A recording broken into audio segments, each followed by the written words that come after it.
This is Viewpoints collaborative show. It's called Reaching Out. A small group of artists have reached out into their community to someone they identify with, and the art you see is a result of that collaboration. It may be a family member, someone that they know personally, or someone in the community, and the art is as unique as that collaboration.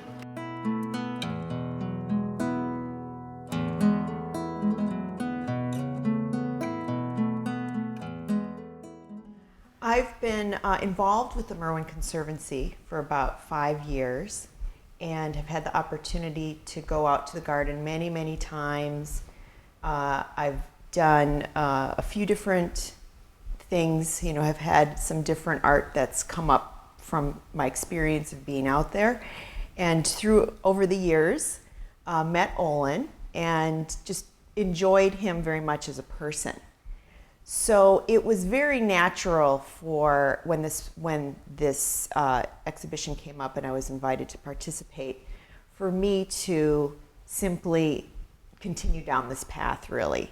And I've always really loved art and science, botany and science. This is something I've been very interested in for a long time, especially in really kind of partnering up with the plants and the photographic materials and almost introducing them. For me to, ask Olin if he was interested in doing this was just, so easy.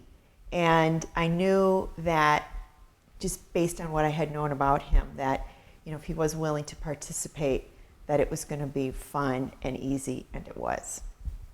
I work for the Merwin Conservancy. I'm the Palm Collection Manager. I've been there for 15 years.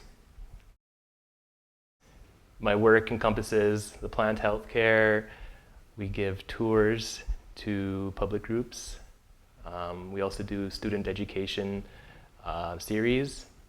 And I've been honored with the opportunity to apprentice under William Merwin and learn his gardening practices and ecology methods. So the Merwin Conservancy is a special garden that William and Paula Merwin started themselves 40 years ago. The vision was to restore denuded wasteland that had been neglected by pineapple farmers and to restore it to a native habitat. And through those efforts, William had discovered that it wasn't so easy to restore a piece of land. There was a long process. And through that process, he discovered that the soil could not support native plant life anymore. So, except for the native Pritchardia palm. Through that discovery, he realized, well, if the palms like it here, then this is what it'll be. It'll be a palm forest. And through the course of 35 years, the garden has really become a refugee garden for endangered palms around the world. So in the course of that time and his travels, he's collected endangered species throughout the world and has built an amazing collection that is perhaps the third or fourth largest private palm collection in the world. The interesting thing is, after all these years, the soil has improved, so the original intention of rehabilitating the land is now an opportunity that can come to fruition, and we can now introduce some of the native plants that were once there. When Olin and I first came together and I asked him if he would be interested in doing this work with me, we just sort of began conceptually talking about, what we wanted to start working with within the garden. And going into the garden is really an awe-inspiring place to be. There's very, very tall trees and a dense, wild feeling to it. You're sort of taken in by all of that, the density of the place. And in talking, we realized we wanted to go to the essence and wanting to work with the seeds and the dirt and the smallest parts of the garden. I had just begun working with these lumen prints photographically for me, I'm very much into the process of photography. So rather than being somebody who's really drawn to the picture taking, I'm much more of a printmaker, or the image making part is the part for me that really holds the most mystery and the most inspiration. So I often love to work with chemistry and heading into what's sort of known as alternative process-based photography, where the mystery of the process will reveal itself in unknown ways. So when we started talking about working with these elements, and I had just begun this experience with these Lumen prints, I was really excited to see how the two would interact. And that's how I really feel often with these processes, is that I'm sort of introducing them to each other, and then I step aside, and whoever else is involved gets to step aside and just sort of see what is revealed. So there's a lot of magic and a lot of mystery that's unknown that just turns up, and that's really, really great to witness all of that. Like I said, I have worked with this lensless type of photography often, so I have a sense of what might occur, but in all honesty, taking these elements and bringing them together does reveal things that are unknown. Lumen Printing is working with silver gelatin paper, which is a basic photographic paper. The best results for Lumen Printing are papers that are very old, so they've already sort of entered into a state of disintegration, and most photographers that were working in the darkroom wouldn't want to use these slightly fogged or aged or disintegrating papers.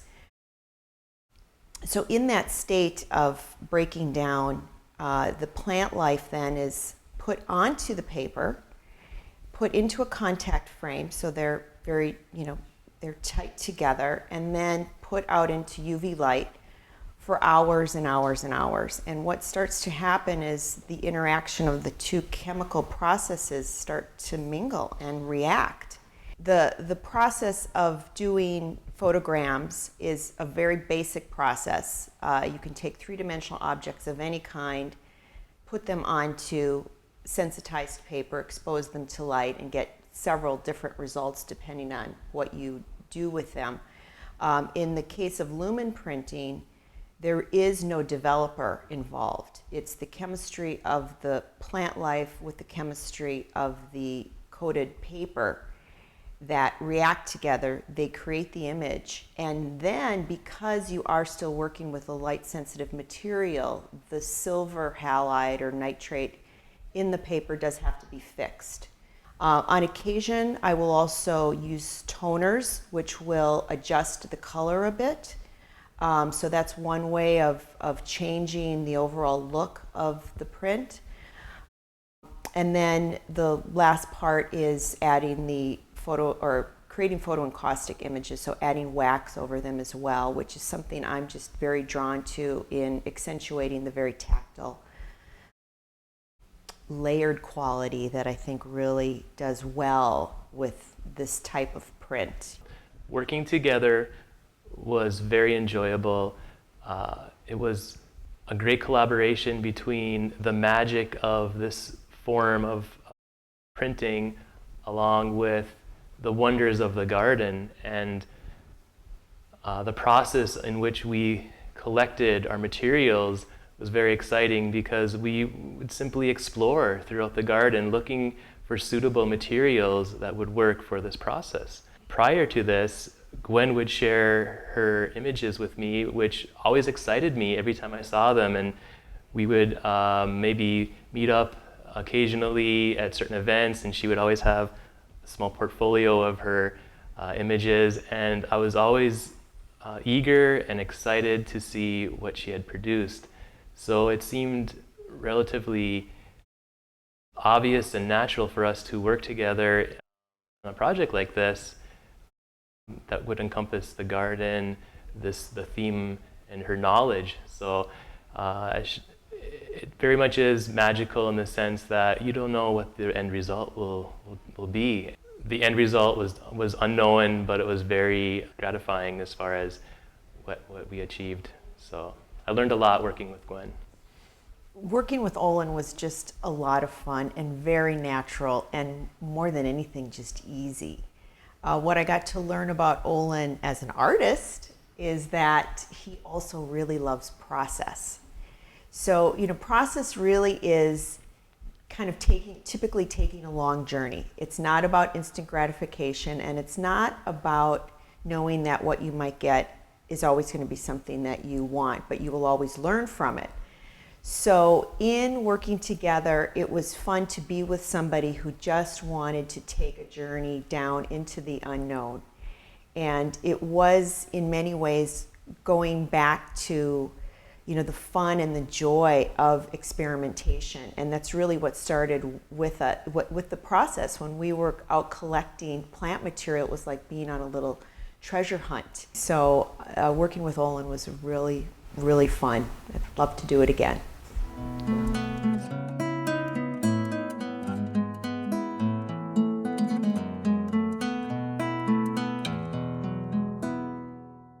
Anna had first reached out to me probably about a year ago. She'd seen my work in a gallery and told me that they had a taro farm, and that if there was anything I wanted to use from the taro farm that I could use with my work, that I was welcome to do that.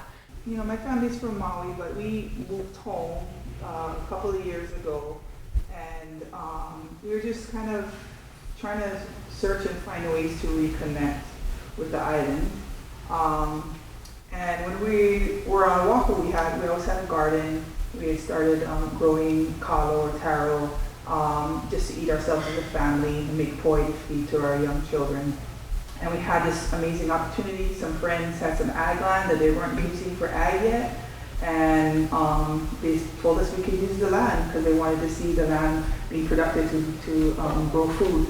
So we're new farmers.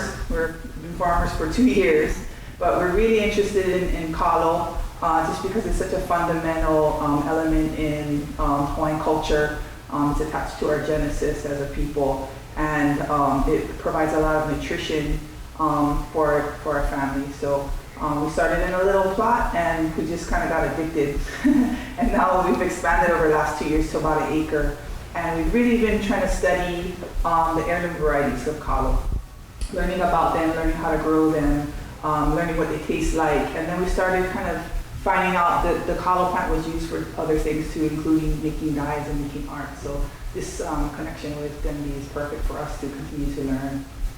When we started growing kalo, when we moved to Maui, we were a little bit floundering. We just moved here. Although her family was here, we didn't feel super connected to the place yet. So for us, growing kalo was literally and figuratively putting roots into the ground. And once we started to do that, kind of a whole world of opportunity opened up for us. And in part of reading about the kalo plant, I read that you could use it as a dye. And then I didn't even know that Denby was on Maui.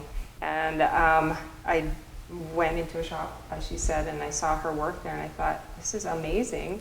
And so that's how we connected.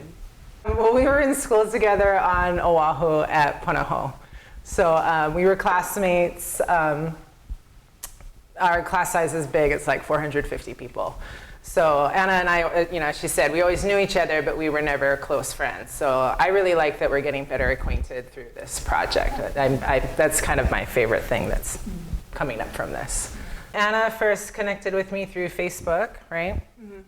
And then we just communicated a little bit that way, and then just made arrangements to go out to their property to meet out at the farm.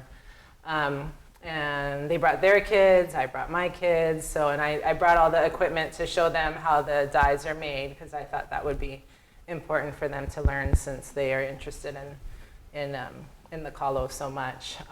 So it was fun. The kids played together in the little wading pool, and we made sure no one caught on fire while we were cooking up the dyes, and it was fun just to do that. And then I've only stopped by once since then, so their farm's very impressive. I love this piece, and I love this partnership because we didn't really know what we were starting when we started the farm.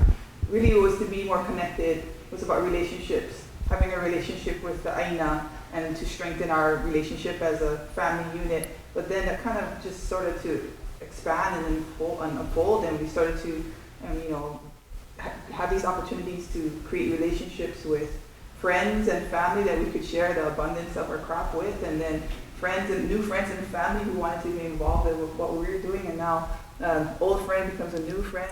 The kapa is made from the bark of the vauke plant. So it's the inner bark that you use. It's called the basal layer of the tree. So you take that, strip it, soak it in salt water a little bit to help kind of soften it up, and then you need to soak it in fresh water because you can't have all that salt in there. And then that's pounded out. And then once that's the size and shape that you want it, then you can go ahead and start dyeing it. So I dyed so that's what I did with this piece. Then I dyed the background color with this pink color, and then layered on top of that with additional dyes made from the kalo. So the darker dyes was also the ele makoko that I just boiled down. And then this piece in particular is the Hawaiian moon calendar. And the reason why I went in that direction is because these guys plant the kalo every month at the full moon, which was a practice that the Hawaiians did. If you look at the Hawaiian moon calendar, it's pretty extensive, all the days of the different phases of the moon and how it correlated to fishing and farming practices. They really tailored their activities to the phases of the moon. I like that they're doing that aspect, in their farming, because with kapa, there's this whole revival of kapa happening right now. There's many kapa artists throughout the state, and there's a lot of different ways to do it. Some people add chemicals to help ferment their kapa rather than using like salt water or just other natural methods. People are using acrylic in their work, and I've experimented with that a little bit. I don't do that. To me, that's not kapa. That's not the Hawaiian practices. So the fact that they are also, experimenting and learning with their farm and their kalo, and that they're also doing the same Hawaiian practices that our ancestors were doing with planting by the Hawaiian moon calendar, just kind of shows the value that we share in our work. So I wanted to bring some attention to that. So the other piece that I did, the background is also dyed with the ele makoko, the purple dye that you get from that taro plant. And then the rows of ohe kapala designs that are on there, they're all different designs. And that was just to resemble the varieties of kalo that are growing out on the farm. Because if you go out there, they have all these different varieties and different stages that the different plants are in. And so I wanted to show that variety in the piece. For the future, I think we're going to continue to grow kalo, and hopefully we'll be able to expand our knowledge and to expand our reach into our community. Our goal really is to try to feed our family, but also our community. I think that's very important. But to go along with that, of course, is all of the other projects that we're now getting to be involved with. So I'm hoping that maybe our kids will be able to do a project together. That's what I hope for. We're expanding, I think when Demi came, we had maybe like 20 or 25 heirloom varieties, and we have another probably dozen that we're going to plant tomorrow. We're expanding our collection. There was once, some say about 300 varieties of kalo. There's about, about 50 or 60 that we know of now, so we're just trying to collect them. And what's really fun about that is the storytelling. Each one has its own name and has its own story, so we love learning about that, and then our kids are small enough, they really love stories too. So that storytelling aspect is really important culturally, and it's something that we're really enjoying now. And something I really appreciate about Demby too, because she can tell a story through art in a different way too, and that connects us a little bit deeper too. So this is going to be fun. My older daughter did say about a week ago, she said, when are we going to go back to our friend's taro farm? I want some taro. We haven't had any. so she's missing it.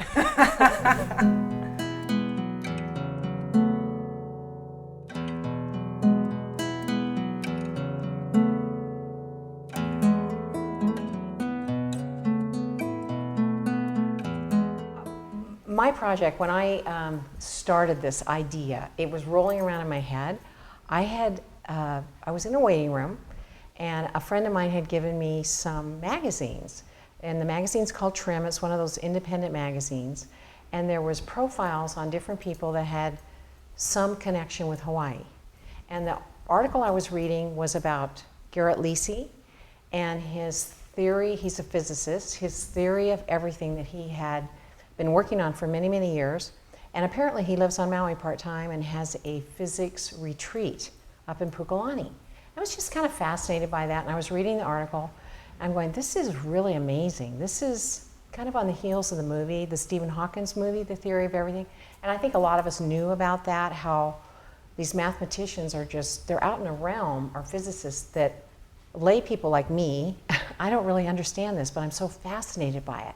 But anyway, from the art perspective, I was also fascinated with the mathematics that we see in nature and the connectedness that we have it. We have a lot of things like fractals and Fabriani sequences where things are odd numbers, the spirals that we see in, like, say, a nautilus shell or a fern when it's unfolding, or your ear.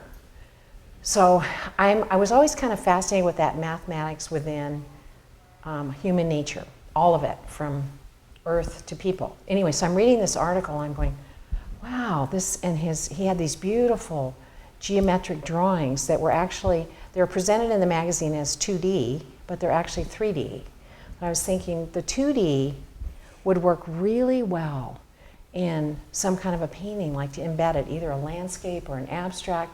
Anyway, so that idea was kind of rolling around. And I was invited to participate in this collaboration show. So I wrote him, this Dr. Garrett Lisi, and I said, crazy, random idea, but would you be interested in this project? And he got back to me and he said, yes, I would. And I said, great. So I went to his house, I met him, and he gave me all of his mathematical stuff. And then in the course of that, I found out a lot more about him. There had been quite an article in Scientific American, 2010, a really in-depth article on him. And he's very well known in the physics community, and here he is on Maui. So that's how the idea was born. What happened at that point was trying to come up with this collaboration. I started thinking, this is great. So he gave me everything. I'm thinking abstract landscape. That's kind of my wheelhouse. And somehow embed it, like start with an oil painting and then, embed it, put some encaustic layers on it and just keep layering it up. Maybe some drawings. And I got back to Garrett and I said, how do you feel about doing this? He goes, no, I don't want to do that part of it. He goes, but the drawings and all that, this all looks good. And I said, I'm thinking, I need somebody else to collaborate in actually physically making this piece, now that we had the idea. So I asked Judy, because I know Judy's color sensibility. And I thought that we could work really well together. Well, she called and asked if I could help collaborate on this project. I thought it sounded like a good idea. And she sent me all Garrett Lisi's papers. And I read through them and I thought, whoa, this is serious physics. My husband's a mathematician, but he doesn't go into that kind of heavy-duty theory. But I still thought, I think what really impressed me most was the color, I'd say the beauty of his actual geometric structure. And that's what I thought, we could do something with this. It would really be a nice collaboration. So I too was thinking in terms of encaustic, because I thought we could do some different layers. I wasn't coming from a landscape point of view so much as just working with color and form and shape, and that's what attracted me, and that's how we sort of got interested. But you might tell a little bit about how we collaborated, because that was kind of fascinating. So we thought, okay, so Judy, I knew she has a really strong printmaking background, as well as painting and encaustic and a whole variety of things. But I thought mainly what I liked so much was her color sensibility kind of fit with mine. You know, I'm not like a super bright color person necessarily, more, I try to get more, I love earth tones and landscape colors. So I had some wood panels, which I thought would work good because when you put the encaustic on them, it's not going to crack on you. But I thought, how about if I start with a very simple abstract landscape, embed a couple of these drawings here and there, and then Judy's going to take the drawings and she's going to do some collages on a wood panel. We're going to each start independently of each other, not looking at what the other one's doing. And here's the degree of trust and the fun, I think, collaboration part. We started that way, and then we traded.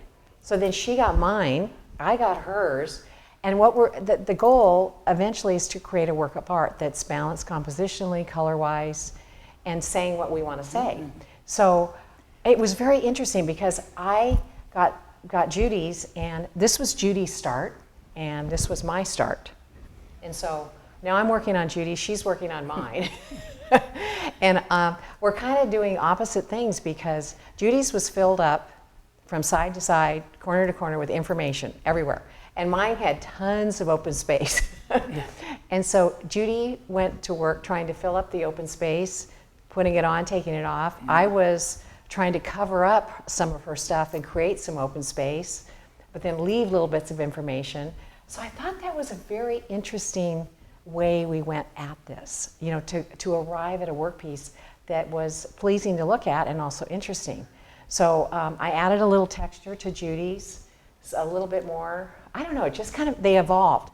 And then yeah, it was interesting too because when I took it too, I added a lot and then would take off, and then I'd add more and I'd take off, and I would ink under because we hadn't quite done the encaustic yet. So I would ink, and we're starting with a very elegant landscape that's very minimal with his form, and was difficult. Once you add every element you add, it changes it. And I personally, I like the simplicity of the simple landscape. So it was difficult to add too much without being able to take off. But underneath these little elements that you take off, they still show through. So it's kind of interesting. It's a work in progress. I think we ended up with little bits of history where it showed where she had put on and taken off, and a little bit still remained. And the same way when I'm covering up parts of hers to try and simplify it and hone in on some sort of a focal area, there would be little bits showing through. So there was history in both of them, but coming from different techniques, I would say. From a busy to a simple, and a simple, trying to increase it a little bit. So, yeah. I actually had a great appreciation for Garrett too. Every now and then when I have free time, I'll go back into reading his thesis, which is very difficult to understand a layperson. But there are parts of it that I do understand. And I think the more I read through it, the more I actually would like to meet him someday. And I think it's really interesting work. His theory is still, it's a theory, but it's still out there. Most of it's energy, like I don't understand all this is getting out of my realm, but you know, we all have these energy fields that are coming, I guess, from electrons, the positive, negative energies that everything has, from plants even to a rock.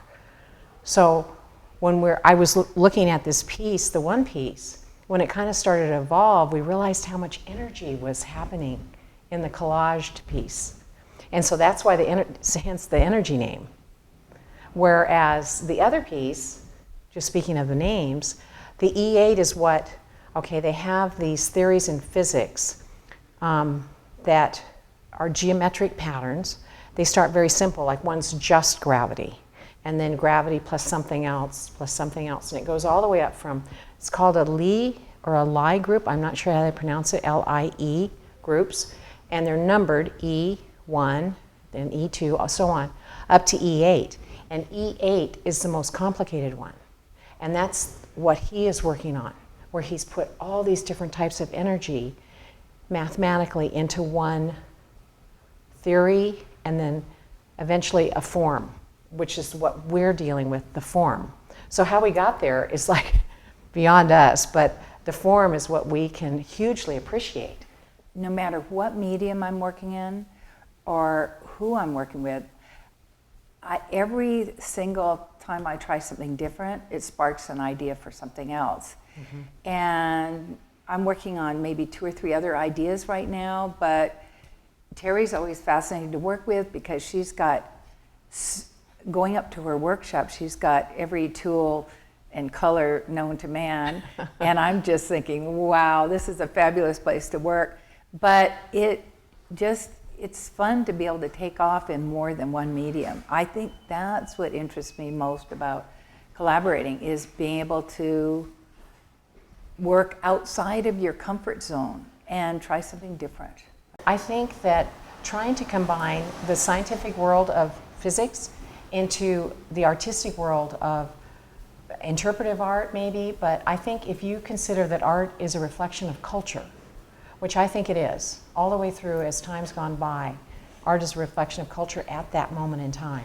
And I think that this moment in time, Dr. Lacey's trying to come up with this physics theory. And as artists, we try and put that into our pieces. And I think it blends very, very well if you come up with that premise.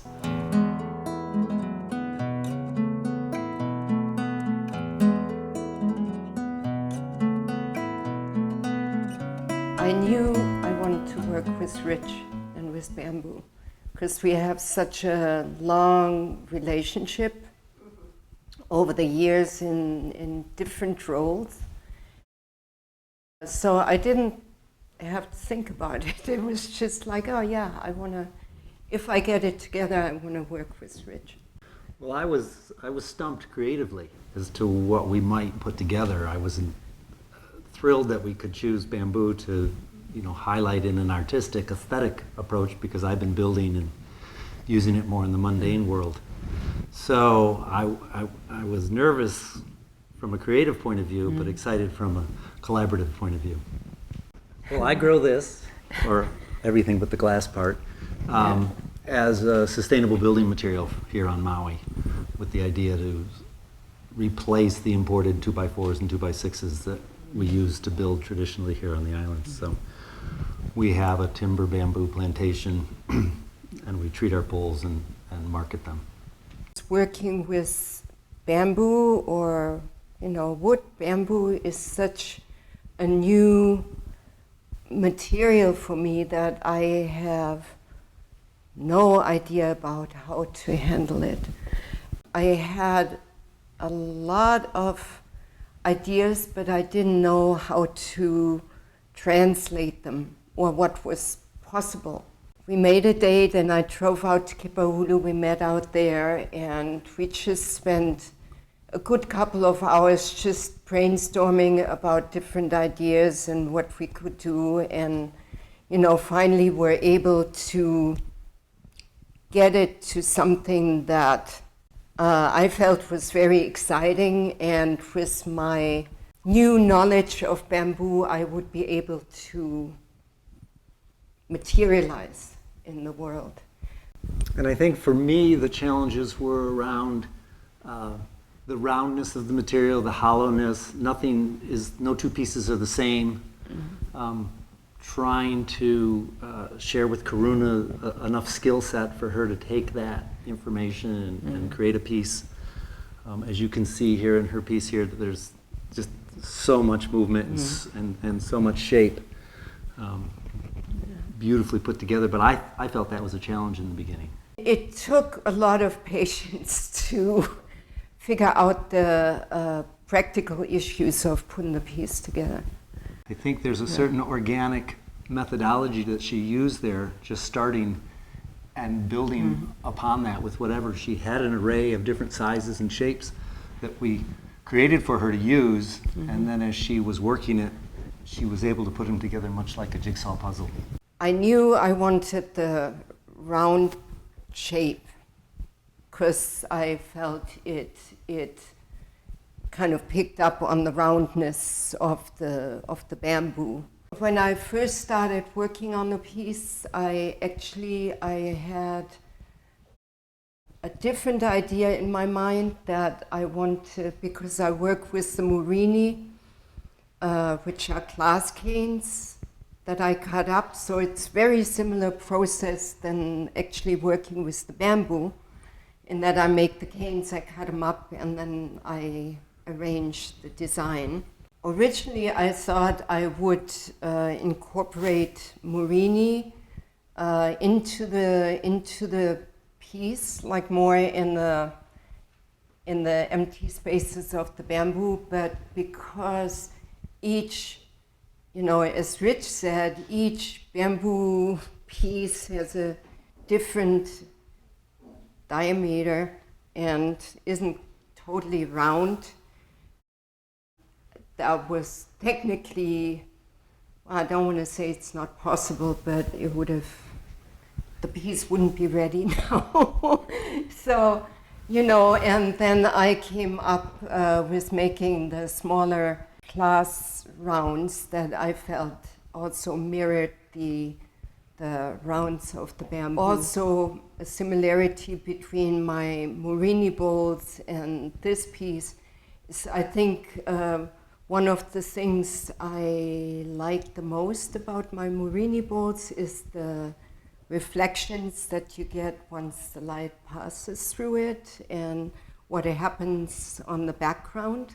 On this, by kind of moving it a little bit away from the background, you also get the shadow play, on the background. The creative process was the part I felt most challenged about, as I stated earlier. And when Karuna approached me, she also sent some ideas that she had been thinking about, and she had done some web work and sent some ideas of other artists working in bamboo. And so I began to look at it. Immediately I went to, let's use black bamboo because that's more exotic, less familiar to people, and I knew that has an allure all of its own, an aesthetic all its own. Finishing the bamboo so that the texture in these end cuts comes out is something that I knew how to do and I knew how to highlight.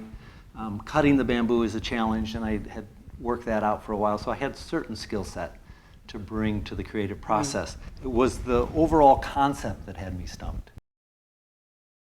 I used to work in the office of a family that owed the land in Kipahulu. I've seen the land go from that and the bamboo being planted to now you go out there and there's mature bamboo groves with the most incredible bamboo, and it's to a big part, his passion for the bamboo and for sustainability and organic growing of anything that, made that possible. And, my piece is called Connections.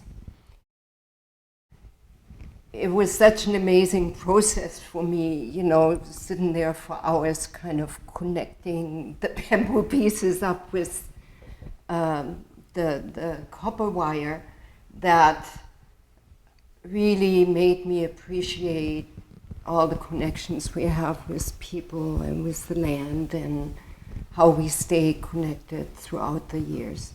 I'd like to continue working with material. Bamboo is such a versatile material. I would like to explore it more. In that shape, where you cut it round and you incorporate it with glass, but also in its, upright shape and what can be done with cutting into the bamboo and finding another dimension yet to it. So I'm excited about the material. I love what emerges when you cross-cut it and the pattern. And so I don't think this is the end of my journey with it. So you'll see more of me. Perhaps the interesting thing about bamboo and glass is they're both have high contents of silica. Oh, that's true. Yeah. The bamboo particularly, of course the glass we all know that, but the bamboo has a high amount of silica. So the marriage of the two finished products together, I think, is there's a lot of contrast there, but there's also a lot of similarity when I look at them because of the silica base. And as Karuna says, that's just one dimension, the crosscut. But bamboo cuts in a number of different ways, and it'll be interesting to marry the glass to the bamboo in 3 dimensions and in different longitudinal cuts. Yeah. So I'm excited about it. Yeah. Me too.